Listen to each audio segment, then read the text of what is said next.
The wind had a voice that night, long, lonely, and mean. It scraped along the stone walls of Grant McCoy's house and moaned in the seams like it was looking for a way in. He sat close to the fire anyway, staring into the coals the way a man stares at a road he's already walked too far. 3 winters since Mary died, and this big house still felt like a church after the funeral. Echoes and empty chairs. He almost didn't hear the knocking. 3 soft taps, then 3 more. Not frantic, not polite either. Just steady, the kind of knock a person makes when they've run out of choices. Grant rose, crossed the long room, and pulled open the heavy oak door. Snow gusted in and bit at his face. There on the porch stood a woman with a thin shawl and 2 children clinging to her skirts. Boy about 9, girl maybe 6. Their cheeks were raw with cold, but their eyes were clear. No begging there, just a hard line of dignity. My wagon broke a mile back, the woman said, breath fogging. We need shelter till morning, if you'll permit it. Come in, ma'am, Grant said, stepping aside before his head could catch up with his mouth. They moved like ghosts across the threshold, careful not to shake the air. He shut the door on the storm, and the house, his silent, cavernous house, changed. Not warmer exactly, just less empty. Grant McCoy, he said, voice rough from disuse. This is my place. Clara Brennan, she answered, untangling the girl's shawl with practiced hands. These are my children, Hope and Tommy. The kids drifted toward the fire and held out their hands, palms pinking up slowly. Clara took everything in with one calm sweep. Mary's portrait above the mantel, the crystal lamps, the expensive furniture that never saw company. She didn't admire a thing and didn't resent it either. Just understood it. Some roofs hold both money and loneliness. I've a spare room upstairs, Grant offered. You're welcome to it. We'll take the floor by the fire, she said simply. The room's empty anyway, he said, sharper than he meant to. Been empty 3 years. Might as well be used. She studied him a heartbeat. 2 people measuring the same kind of ache. Then she nodded. We'll earn our keep, she added. I cook, I mend, I clean. Storm's not fit for man nor beast, he muttered. You need rest, not work. But Clara was already moving to a torn curtain and, without asking, pulling thread from her own coat hem to stitch it closed. Her hands were small, split from cold, precise as a seamstress who can't afford waste. Thank you, sir, the boy said suddenly. His voice cracked like a dry twig. Grant felt something shift in his chest, a crack through old ice. He showed them the room, plain, neat and dusted, because Mary would have wanted it that way. Clara refused the big bedroom without a glance. The spare is enough, she said, tucking the children into a wide bed with a care that felt like prayer. Hope still trembled under the blankets, a shiver that wasn't leaving just because she'd outrun the wind. Grant pointed out the washroom down the hall, left a fresh basin, then retreated to the fire and poured coffee he suddenly wanted to share. An hour later, Clara came down the stairs with her hair smoothed and the day wiped off her face. In the firelight, she looked younger than her burdens, 32, 33 at most. Worry doing the work of time. He gestured to the chair across from him and slid a cup her way. They drank in a quiet that wasn't awkward. You don't owe me the story, he said finally. But I'm guessing a broken wagon ain't your only trouble. Clara turned her cup in her hand, decided, then told it plain. Husband dead 2 years. A banker named Warren Kent with polished shoes and dirty terms. Alone rigged to fail. Rumors seeded like thistles. Cheat, drunk, cursed, and how shame can fill a man's lungs faster than pneumonia. How a town can be a jury without a judge. Kent wants my land, she said. Scrub to most folks, but it kisses a railroad line. I've been building a cabin on my claim. Half a roof, no windows, but it's mine. Why not go east? He asked. Start clean. Because that land is mine, she said, eyes bright and steady. The ground don't care who's rich. It just cares who shows up. Grant's gaze drifted to Mary's portrait and found it looking back. Love he couldn't bury, grief he couldn't outwork. You loved her, Clara said softly. Still do, he answered. But love didn't keep her. And I haven't figured out what to do with the part of me that stayed. You keep living, she said. No sermon, just a fact. The windows rattled under a fresh fist of wind. He checked the latch, drew the shutters tight. Storm's getting worse. He'll stay till it passes. People will talk. Let them. She held his eyes, measuring whether his word was heavy enough to lean on. Slowly, her shoulders dropped like a woman who'd been carrying a pail too long and finally set it down. "Thank you," she whispered. Outside, the wolves sang the old song of winter. Inside, the fire answered. For the first time in 3 years, the house had more than one heartbeat, and the shadows on the walls looked a little less like ghosts. Grant woke to a sound he hadn't heard in years, a child coughing. Not a simple throat clear, but a wet, rattling cough that grabbed deep and wouldn't let go. He was halfway up the stairs before his mind had the word for it. Wrong. Clara stood in the spare room doorway, hair loose, face blanched. Hope lay thrown across the blankets, cheeks too bright, breath coming shallow and quick. Tommy hovered near the footboard, fists balled like he could punch fever into behaving. "She was fine last night," Clara said, voice steady only because she made it be. "I checked her before sleep." Grant pressed the back of his hand to Hope's forehead and felt a heat that didn't belong to any fireplace. "Too hot," he murmured. "Too fast." He didn't wait for permission. "Doc Hartley," he said. "I'll fetch him." "The storm," Clara started. "I know the trail." He was downstairs and into his coat in a breath, saddling the big bay that didn't spook easy. The door shoved back on a world hammered flat by wind and drift. Snow pocked to the stirrups, sky a hard, colorless glare. Grant set his jaw and let the horse pick the path. "You trust good animals and God in weather like this. Everything else is pride." The ride cut old scars open. Mary's labor. 36 hours of hell and prayer. The quiet after, too quiet. The midwife's eyes telling him the truth before her mouth did. A son who never learned his name. A wife who never stood again. Grant had boarded up a nursery and without noticing boarded up the rest of himself to match. Doc Hartley's cabin rose out of the white like a memory. Grant pounded once. The door swung wide before his fist landed twice. "Who's sick?" The doctor snapped, already shrugging into his coat, bag in hand. "Little girl. Fever, chest full. Pneumonia till proven otherwise." They rode back without talk, heads down, breath steaming. At the porch, Clara met them, all composure and white knuckles. The doctor's hands were quick and sure, counting breaths, listening, checking the color at the lips. "Pneumonia settling in," he said at last. "Can't move her. Warmth, fluids, and this tonic every 4 hours. I'll be back tomorrow unless she worsens sooner." Clara's mouth trembled, then set. "We'll do as you say." Doc paused at the door, looking from Grant to Clara like a man measuring more than a pulse. "Ran into Warren Kent yesterday," he added, asking pointed questions about a certain claim. "Looks to me like he's circling." Grant's jaw ticked once. "Let him circle. We'll be busy keeping a child breathing." When the doctor had gone, Tommy stood with his shoulders squared and a boy's version of a man's face. "I can keep the fire," he said. "I won't sleep." "You'll sleep in turns," Grant told him, crouching to eye level. "Fire eats wood faster than a hungry steer. We'll feed both." For 3 days the house forgot how to count hours. Time lived in 4-beat increments. Wake Hope, lift her, rub her back till the cough loosened, coax sips of the bitter medicine, lay her down. Clara's hands moved like she was praying with them. Grant hauled wood, boiled water, cut rags, and listened to the girl's chest with a terror he didn't bother hiding. On the 3rd night near dawn, the fever cracked. Not a grand moment, no trumpet or sunrise, just a shift in the room's breath.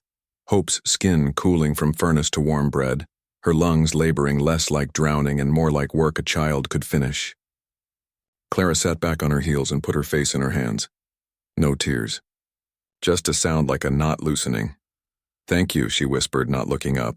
Grant shook his head. "You kept her here. I just fetched a man and chopped wood." "You opened a door," she said. "Sometimes that's the miracle." By the 7th day, laughter threaded the halls like a song he'd forgotten. Clara stood in his kitchen and made food that tasted like intention. Bread with a crust that sang when you split it, stew that smelled like mercy. She hummed when she needed, the melody older than grief. Hope sat by the hearth, drawing with a nub of charcoal, 4 stick figures under a square house with a triangle roof, and Tommy found Grant's library like a thirsty boy finds a creek. "Your pa teach you letters?" Grant asked, handing over a book whose spine hadn't cracked since Mary turned its pages. "Before he got sick," Tommy said, eyes locked on the print. "Said a man who can't read belongs to the man who can." "Smart man," Grant murmured. He took the boy to the barn and set a post 20 feet out.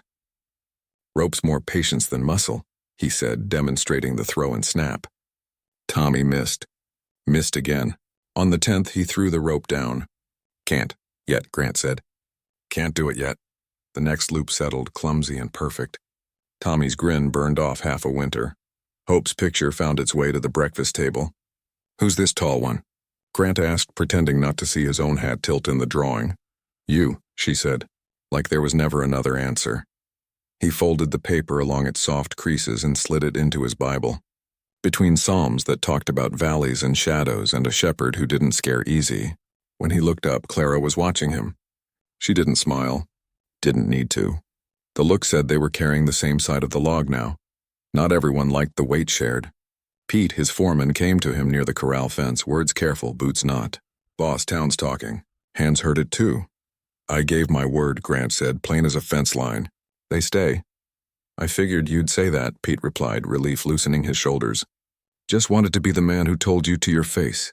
Clara had heard, of course. Then let me work for it, she said later, chin up. Spring roundup's coming. I can cook for your crew. Dignity's part of shelter. Then I trade, Grant said. Lumber for your cabin. Not scraps. Good wood. When she opened her mouth to argue, he held up a palm. You're cooking my lumber. Equal exchange. They shook on it, her grip firm and familiar as honest labor. That night, after the dishes dried and the children slept, Grant sat with Hope's drawing again and traced the 4 figures with a rough thumb. The house was a crooked square. The stickman wore his hat too big. Smoke curled from the roof. It looked like a map out of a country he'd been lost in too long. Outside, new snow came quiet. In town, a man with clean boots and a dirty ledger sharpened a pencil and wrote 2 names. Clara Brennan.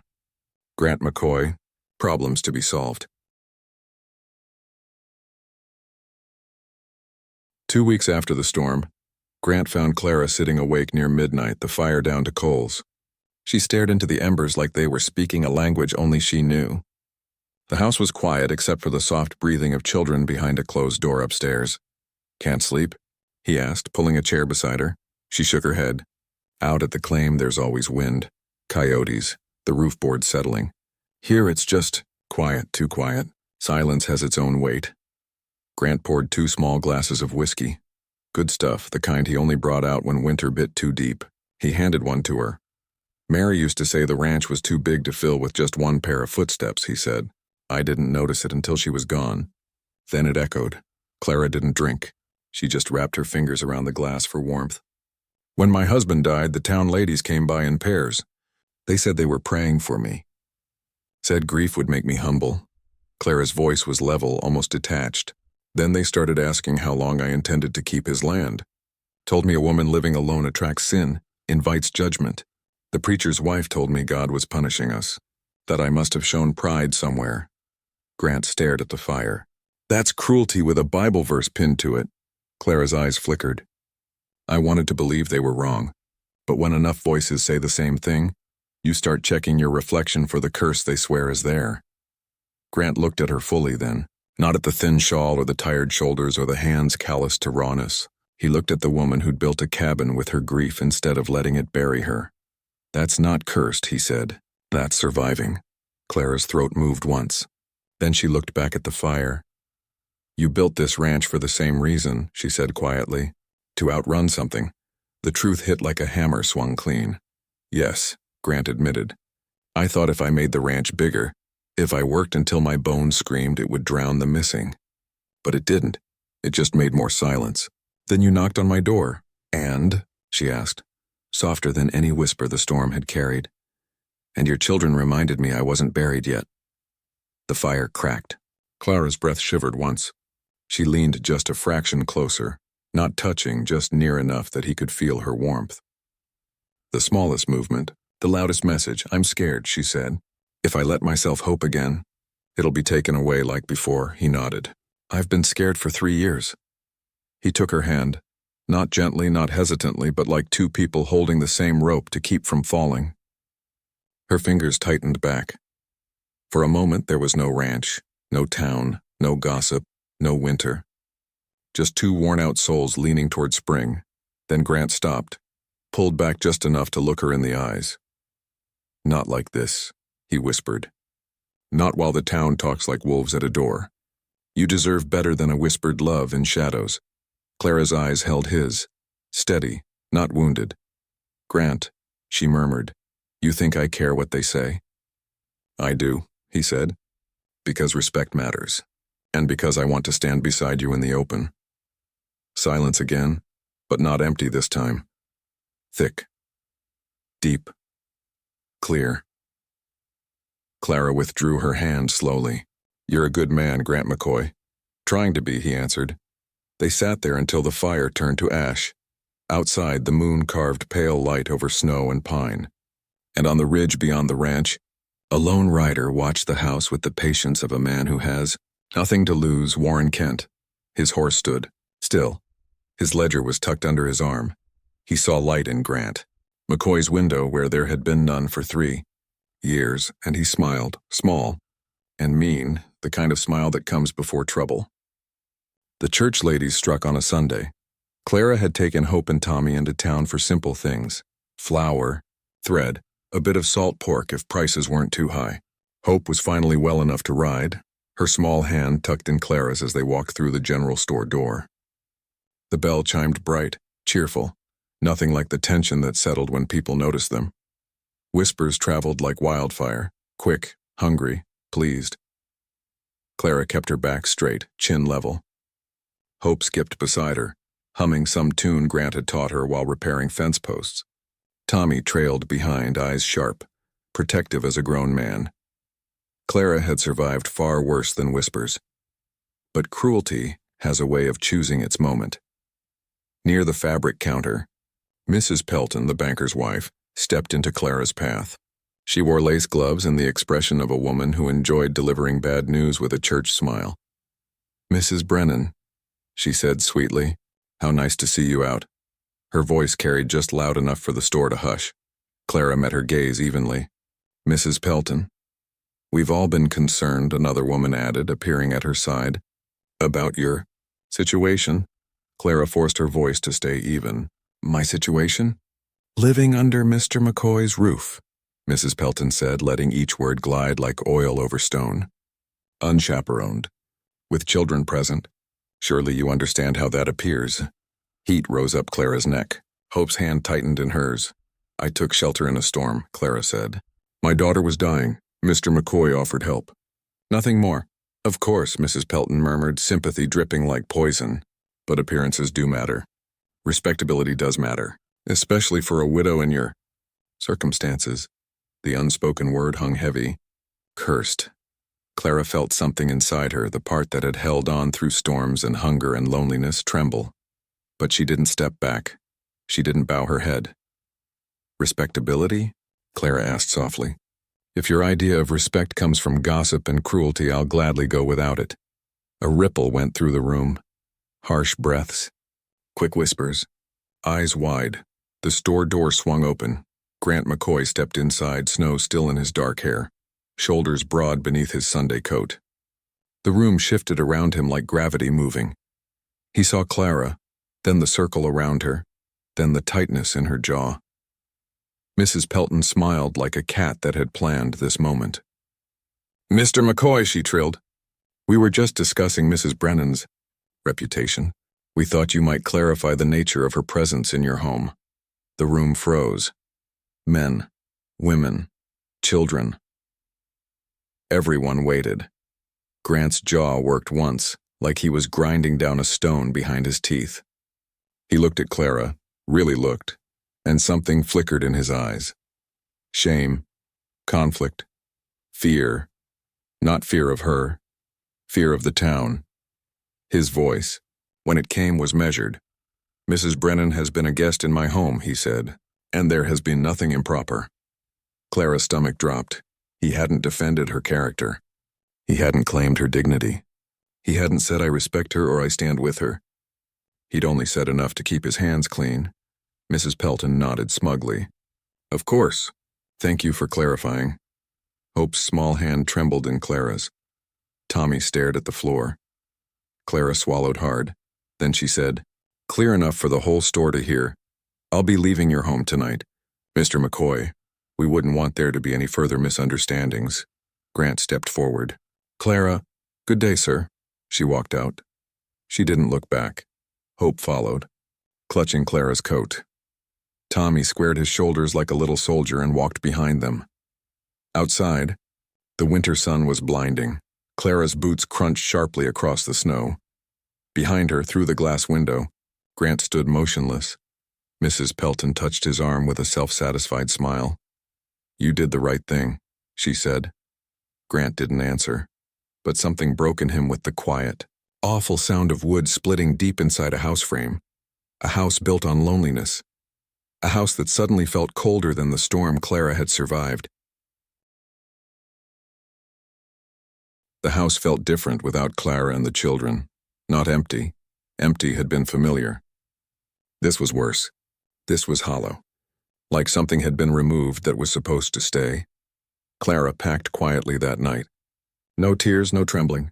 She placed clothes in their small satchel, folded blankets, checked Hope's breathing twice.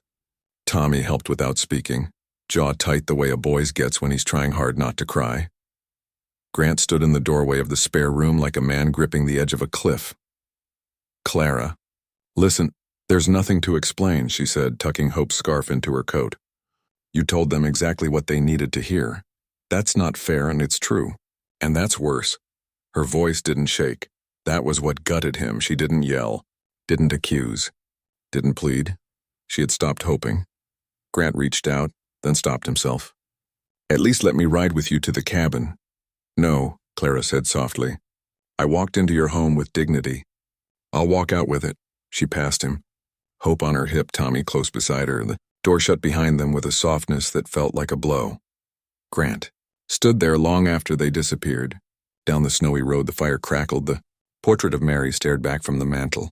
The house, for the first time, didn't feel like a sanctuary. It felt like a failure. At dawn, Pete found him still sitting in the dark. "Boss," he said carefully, "you look like a man who's lost his way." "I have," Grant said. His voice was raw, stripped of anything but truth. Pete sat beside him. "You want to tell me about it?" Grant ran a hand over his face. "I failed her. When it mattered, I let other people's judgment speak louder than what I knew was right." Pete nodded once, slow. "Why?" Grant's voice cracked. "Because I was afraid. Afraid of what they'd say. Afraid of losing respect. Afraid of losing what reputation I had left." He exhaled. 3 years I built walls around myself. And when someone finally knocked, I froze. Pete's gaze softened. "Fear don't make you weak. But letting fear decide for you will." Grant looked at him. "So what do I do now?" "You ride," Pete said simply. "You face the thing that scares you. You stand up, and you make it right." He placed a hand on Grant's shoulder. "Courage ain't the absence of fear. It's saddling up anyway." Grant didn't saddle his horse immediately.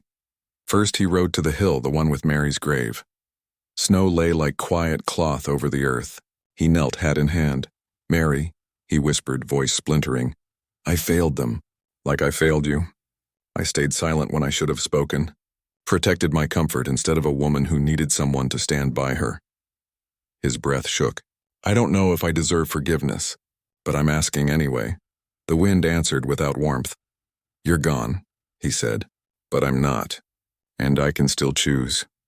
He stood. Something inside him had shifted, not loud, not dramatic, something small and steady. Resolve. Grant rode into town, not to apologize first, but to expose. He tied his horse outside Warren Kent's office and broke the window latch with his shoulder. The place was dark, cold, lifeless, but Grant knew greed always kept records. He searched. Drawers, shelves, locked trunks. Finally, beneath the floorboards, a strong box, heavy, iron-bound, inside, false loan ledgers, forged signatures, maps marked for railroad expansion. Clara's cabin circled twice. Kent planned everything. Grant lit the oil lamp only long enough to confirm every detail, then he rode. Not back to his ranch, not yet. To Clara's half-built cabin. Smoke rose thin and struggling from the pipe. She was already awake, hammering in the cold. Her breath misted in the air. Her shoulders stooped with exhaustion, but she worked alone, carrying 3 souls on her back. Grant didn't speak. Not yet. He watched her strike nail after nail with shaking hands. He watched her body sway with fatigue. He watched her fight for a future. Everyone tried to. Grant dismounted slowly, boots sinking into snow. Clara didn't look up. She didn't need to. She knew his footsteps. Her voice was hoarse when she spoke. Whatever you came to say? You're too late, Grant swallowed hard. Maybe, he said quietly. But this time I didn't come to talk. He reached inside his coat and laid Warren Kent's forged documents on the unfinished windowsill. Clara froze. Grant's voice was steady. I came to stand. Grant didn't explain anything, not right away. The cold air between them held more truth than any speech could have. Clara finally tore her gaze from the forged papers and looked at him. Really looked. Her eyes were tired, red-rimmed, sleepless, but still unbroken. Still stubborn, still burning. What do you want from me now? She asked, voice low. Not forgiveness, Grant said. I haven't earned that. She waited. I came to stand with you, he continued quietly. Not behind you, not above you. With you, Clara's jaw tightened. And where was that when they shamed me in front of half the town? Grant's voice cracked. I was a coward. The admission hung in the air like a bell struck once. Clara exhaled shakily. Not a sob, not relief. Something rawer than either. Grant stepped closer, not touching her, just close enough for her to feel the warmth of him through the cold. You said once the land only keeps those who work for it, Grant murmured. Well, I intend to work. And not just for your land. Clara didn't move, didn't speak. But she didn't walk away either. That was enough. For now. He gathered the papers again, tucked them back inside his coat. This isn't over, he said. Kent planned to ruin you. He's not done. So we take this to the only place that makes men listen in this town. Clara frowned. The sheriff's office? Grant shook his head. The church. Clara blinked. In front of the congregation? In front of everyone, Grant said. So no one can twist the story later. So no one can say it wasn't said out loud. Clara swallowed. That will destroy your business, Grant. Then it destroys it, he said simply. You and your children deserved someone to stand up long before I found the courage to do it. So I'm standing now. Whatever comes. Silence. This time Clara looked away. Not from shame, but because hope was dangerous. Hope had teeth. Hope could break a woman's ribs from the inside. We'll ride in the morning, Grant said. If you're willing. Clara hesitated. Tommy appeared in the doorway, rubbing sleep from his eyes, hair sticking up. Hope slept behind him, curled in blankets. Tommy didn't speak. He looked at his mother. Then he looked at Grant. There was no judgment in his face. Just the question, is he with us or not? Clara exhaled. We ride in the morning. The church was overflowing. Sunday service always drew a crowd, but today the town buzzed like a beehive struck with a stick. People spoke in hushed tones, eyes flicking toward Clara and Grant as they approached the steps. Clara's spine stayed straight. Grant walked beside her, head high. They entered. The congregation fell silent. Pastor Williams paused mid-sermon. Kent sat in the front pew, clean, polished, smug as ever. Grant didn't wait for an invitation. He walked straight to the front of the church. Mr. McCoy, the pastor began. I have something to say, Grant said, and his voice carried like a hammer blow. Gasps, whispers. The room leaned forward. Grant placed the documents on the pulpit. His hand trembled, but his voice did not. Last week I stood silent while a good woman was shamed, he said. I let reputation matter more than truth. I let fear make my choices. I was wrong. Clara's breath caught. He continued louder. These papers prove Warren Kent forged loan documents to steal Mrs. Brennan's land. He spread lies to isolate her. He profited from grief. He preyed on a woman with no one to defend her. Kent shot to his feet. This is slander. It's evidence, Grant said coldly. Signed, witnessed, dated. The sheriff can examine it himself. Sheriff Thompson stood in the back. He moved forward slowly, heavy steps of a man who saw where this was going and didn't intend to stop it. Grant didn't look away from the crowd. Clara Brennan is not cursed. She is not shameful. She is not to be whispered about. She is a woman who has survived more than most of us could bear, and I should have stood with her from the beginning. Clara's hand flew to her mouth. Grant stepped back from the pulpit, turning to face the rows of watching eyes. Spring didn't come gently that year. It arrived like something that had been held back too long, flooding the valley, melting the snow in thick, heavy sheets, turning the earth soft and new beneath their feet. Clara's cabin rose with it, not slowly, not painfully, but with hands, many hands. Men hauled lumber. Women brought food. Children carried small bundles of nails and twine like they were gold. Laughter threaded through work like sunlight through trees. What had once been a lonely place of exile had become a gathering place, warm, bright, alive. Clara stood in the doorway watching it all. Hope sat with Martha Doyle spreading wildflower petals into neat piles. Tommy practiced roping with Pete in the pasture, his loop still sloppy, but his determination fierce. Grant carried roof shingles up the ladder 2 at a time. No coat, sleeves rolled, sweat darkening his shirt. He worked the way a man does when he is rebuilding more than wood and walls. When he caught Clara watching, he didn't grin. Didn't wink. Didn't show off, he just nodded once. Steady. Present. Here. Not saving her. Standing with her. By midday, the roof beams were fitted. By evening, the windows were set in place, clear glass catching the amber of sunset. Children played tag among the wood shavings. Women shared loaves of fresh bread. Men leaned on tools and talked softly, the way people do when they know they've done something good. Grant stepped back, studying the cabin's shape, solid, square. Strong. It'll hold for 100 years, he said. Clara's voice was quiet beside him. It's more than I ever hoped for. Grant looked at her. Not the way a man looks at something fragile, but the way he looks at something earned. You built it, he said. We just helped lift the heavy things. Clara's throat tightened. She didn't know how to respond. She didn't have to. But peace never comes without a test. Hoofbeats pounded up the ridge. Everyone turned as Clyde. Winslow rode into the clearing, 2 hired men at his back. Warren Kent was gone now, held in the county jail awaiting trial, but Clyde had lost his power when rumors died, and a cruel man without power is dangerous. He pulled his horse to a stop, scanning the crowd with a sneer. Well, he drawled, ain't this something? A charity home for beggars. Tommy tensed. Clara placed a steadying hand on his shoulder. Grant stepped forward, not rushing, not challenging, simply placing himself between Clyde and Clara. This land is Clara's by right, Grant said. And by law. Clyde laughed. You think a courtroom's gonna pick her over me? I've got influence, friends, a name. All she has is where she has us, Henry. Doyle's voice cut through the clearing. Then, Martha stepped beside him. Then, Pete, then half the ranch hands. They didn't raise weapons. They simply stood, a line, a wall. Clyde saw it, and for the first time, Clyde looked small. Still, pride is a hard poison to spit out. This ain't over, he spat, jerking his reins. You'll regret choosing her. Grant didn't move. Maybe, he said. But I'll sleep sound. Clyde snarled, turned his horse, and rode off. His men followed, slower, glancing back, unsure, like they'd just watched the wind shift direction. Silence lingered. Then Martha let out a slow breath. Well, she said, who's hungry? Laughter broke through like sunlight after storm. When dusk settled, the others left for home.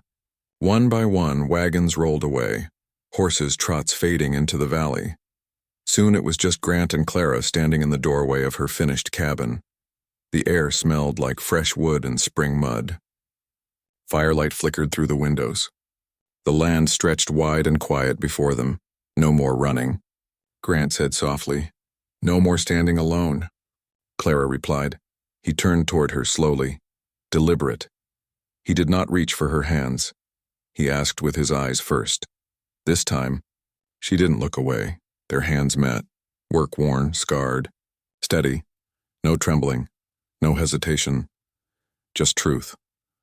Hope's voice floated from inside, drowsy and warm. "Mama, you coming in?" Clara's breath trembled. Grant's thumb brushed the back of her hand once. "Gentle. I'll see you in the morning," he said, voice deep and sure. He started toward his horse. Clara called after him, soft but certain. "Grant," he turned. She didn't say thank you. She didn't need to, she said. "Stay." And he did. Grant stayed, not with the eager rush of a man claiming something, but with the quiet steadiness of someone who's finally stopped running from his own heart. He followed Clara into the warm glow of the finished cabin, hat in hand, boots leaving melting trails of snow on the floorboards. Hope was already asleep, curled beneath the quilt the churchwomen had stitched together. Tommy sat cross-legged near the fire, whittling a small scrap of wood into the shape of a horse. He looked up when Grant entered. No surprise, no suspicion, just a simple nod of acknowledgement. A silent understanding: if you're here, be here. Grant lowered himself to the hearth, warming his hands, breathing in the scent of new timber and bread and something softer, something like home. Clara sat beside him. Not touching, but close. Always close now. The fire crackled. The night settled. No one said a word for a long time. Finally, Clara spoke. What happens now? Grant didn't rush the answer. He looked into the flames as if the truth lived there. Now, he said slowly, you live on your land, raise your children, grow your garden come spring. And I, he paused, voice quiet but firm, I stand beside you as long as you'll have me. Clara's hand stilled in her lap. I'm not asking for charity. Grant, she whispered. He turned to her, eyes warm, steady. I know, and I'm not offering charity. He reached into his coat pocket, pulled out a small box. Not velvet, not polished. Just simple wood carved by a hand that had learned patience the hard way. He set it between them. Tommy looked up. Hope stirred in her sleep. Clara didn't touch the box. Grant opened it himself. Inside rested a gold band, plain, worn smooth by time. His mother's ring, the only heirloom he'd kept through his hardest years. Clara drew in a sharp breath. I'm asking, he said softly, not assuming, not claiming, asking. Clara Brennan, will you let me walk beside you into whatever comes next? Not to rescue you, not to own you, but to build something together. Slow, steady, true. Clara's eyes filled, not the tears of exhaustion or grief, but something much older, deeper, harder to earn. Hope, still half asleep, mumbled from the bed. Mama, tell Papa Grant stay. Tommy didn't say a word. He just nodded, once like a solemn little man giving permission no one thought to request. Clara let out a breath that was half laugh, half sob. You already know my answer, she whispered. Grant slid the ring onto her finger. No great kiss, no dramatic embrace. Just two tired souls who had walked through fire and frozen. Nights to reach one warm room. Together. Sometimes love doesn't arrive like thunder. Sometimes it comes like the first thaw of spring. Word spread through town faster than the storm had, but the whispers were different now. Respect had replaced rumor. Gratitude replaced suspicion. People could pretend they didn't see what happened in that church, but hearts had shifted that day, and everyone knew it. The cabin became a gathering place. Children's laughter filled the yard, bread baked warm in the stove. Grant's boots sat beside, Tommy's little ones. Mary's portrait, brought from the mansion, hung above the mantel, not as a shadow between them, but as a reminder love lost does not mean love ends. Clara brushed the frame one morning. Thank you, she whispered, for letting him go, for letting him live again. The spring grass rose green around the cabin. The creek thawed and ran clear. Wild lupines opened purple-blue across the valley. Hope's drawing hung framed on the cabin wall, 4 figures standing in front of a house. But now the figures had details. Tommy with his rope, Hope with her charcoal, Clara strong and tall, Grant's cowboy hat tilted just slightly. Outside, the land stretched wide and forgiving. Clara and Grant sat on the porch, coffee cups in hand, the world waking slow around them. You saved me, Clara said. Grant smiled, eyes soft. No, you saved yourself. I just answered the door. Clara leaned her head against his shoulder. And now, Grant looked out across the valley. Now, he said, we build a life. Together, a home built slow, a love earned twice. And this time, no one walked alone.